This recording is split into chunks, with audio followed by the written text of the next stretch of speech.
মানুষ দেখছি এত অন্ধভাবে বিশ্বাস করছে যে আমি মই দিয়ে নেমে পালাইছি, মানে কিভাবে এটা কেন বিশ্বাস করছে মানুষ? মানে আমার প্রশ্নটা আসলেই কেনতেই থেকে যাবে এবং এটার উত্তর আমার কাছে এখনো নেই। কি সাফার করে না দিন শেষে যে মানে এই রকম ধরো একটা পরিবর্তিত বাংলাদেশের মধ্যে আমরা আছি 24-এর পরে, ডেফিনেটলি আমরা জানি যে কিছু মানুষকে সেখানে লেভেলিং করে দেওয়া হয়েছে যে দিস পিপল যারা 24-এর পক্ষে ছিলেন না এবং তারা হচ্ছে না এরকম। এবং আমরা আসলে যেই বিষয়টা নিয়ে আড্ডা দিচ্ছি আজকে এখানে, যে বিষয়টার মধ্যে কথা বলছি, ওইখানে একজন ব্যক্তিকে ওভাবে ধরা হয় এবং আমরা জানি যে যে চ্যানেলটা ছিল ওই সময়টাতে সেটাও পুড়িয়ে দেওয়া হয়েছে ওই সময়টাতে। এবং তারপরে যেই শিল্পীদেরকে আমরা দেখতাম কন্টিনিউয়াসলি, আমরা অন স্ক্রিনে দেখেছি, ফেসবুক লাইভে দেখেছি, তাদেরও একটা লেভেলিং করা হয়েছে। এবং আমি দেখলাম তোমার এখানে অনেকেই কমেন্টস করছে, ওই জাতীয় বিভিন্ন রকমের কমেন্টস করছে। এগুলো তোমাকে কষ্ট দেয় না? আমি আর একটু সহজ করে দিই, আমি আর একটু সহজ করে দিই। ধরো ঐশী, তোমার কাছে সবচেয়ে কাঙ্ক্ষিত জায়গাটা কি? তোমার ডায়াস, তোমার দর্শক। তুমি একটা দুর্দান্ত রাইট স্টেজ, তুমি একটা দুর্দান্ত পারফর্ম করলা, দর্শকরা পুরা মানে ওয়াও একটা সিচুয়েশনে চলে গেল। That is the utmost satisfaction for an artist, right? কোনো একটা ভুল বোঝাবুঝির কারণে, যেটা তো তুমি বলছো ভুল বোঝাবুঝি, সেই ভুল বোঝাবুঝির কারণে আজকে যদি তুমি সেই জায়গাগুলো থেকে বঞ্চিত হও, তুমি সবাইকে গিয়ে বোঝাতে পারবা না যে তুমি নির্দোষ, রাইট? আমি সবাইকে গিয়ে বোঝাতে পারবো না, রাইট। কিন্তু এই জায়গাটার অ্যান্সার তুমি নিজে কি দিবা যে এই লেভেলিং করাটা বা এইভাবে একজন আর্টিস্টের সামনের দিকে যাওয়াটার প্রয়োজন ছিল কি না? মানে সেখানে তোমার কোনো ভুল তুমি দেখতে পাও কিনা? মানে ইটস ওকে, আমাকে কেউ স্টেজ দিচ্ছে না, দ্যাটস অন ফাইন, আমার কোনো সমস্যা নেই। আমরা তো আসলে এখন সোশ্যাল মিডিয়া দিয়ে অনেক কিছু বিচার বিবেচনা করি। যেমন আপনিও একটু আগে এই বিষয়গুলো নিয়ে যে কথা আসছে, এটাও কিন্তু সোশ্যাল মিডিয়া দেখে বলেছেন। কিন্তু আমরা যখন স্টেজে যাই তখন কিন্তু আমাদের অডিয়েন্সের সঙ্গে আমাদের লাইভ একটা কানেকশন হয়। আমি আজ পর্যন্ত কখনো সোশ্যাল মিডিয়া আর অডিয়েন্সের যে লাইভ পরিবেশটা দুটোকে মেলাতে পারিনি। সো আমার কাছে মনে হয় বাস্তব জীবনটা তো আসলে আমি যখন স্টেজে যাচ্ছি, আমি কোনো একটা জায়গায় গানের কাজে যাচ্ছি, ওটা আমার জন্য বাস্তব। সোশ্যাল মিডিয়াটা তো আমার জন্য বাস্তব না। আর এখন আরেকটা জিনিস আমি খেয়াল করি, সোশ্যাল মিডিয়াটা হয়ে গেছে সবার ফ্রাস্ট্রেশন ঝাড়ার একটা জায়গা, কারখানা।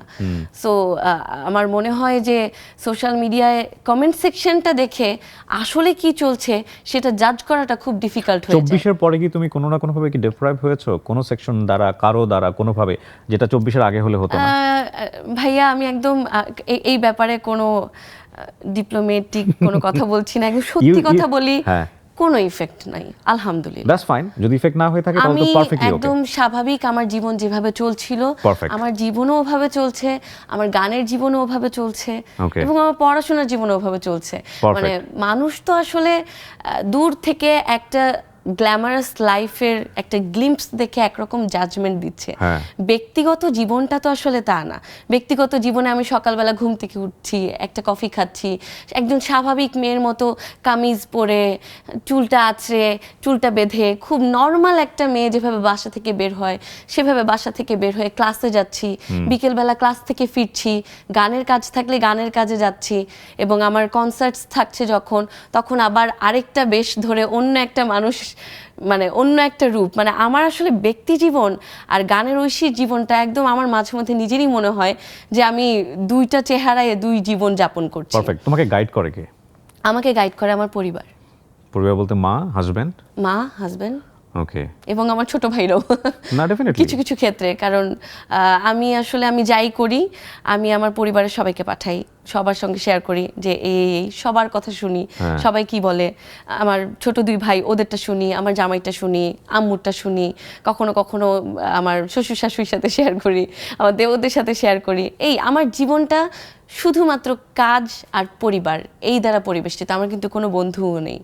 সো কাজ আর পরিবার বাদে আমার জীবনে আর কিছুই নেই। ব্রেকফাস্ট, টিফিন কিংবা স্ন্যাক টাইমে মজাদার আয়োজন মানে অল টাইম ব্রেড। দিবস রজনী আমি যেন কার, আশায় আশায় থাকি, দিবস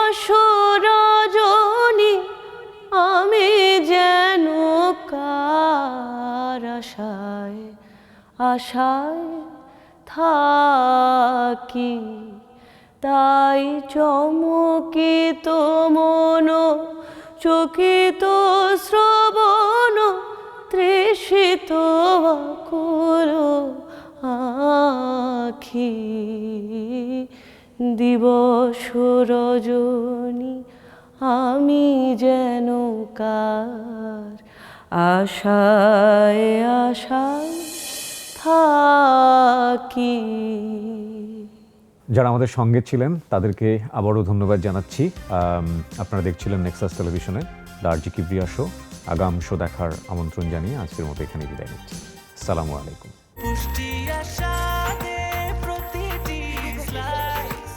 ব্রেকফাস্ট, টিফিন কিংবা স্ন্যাক টাইমে মজাদার আয়োজন মানে অল টাইম ব্রেড।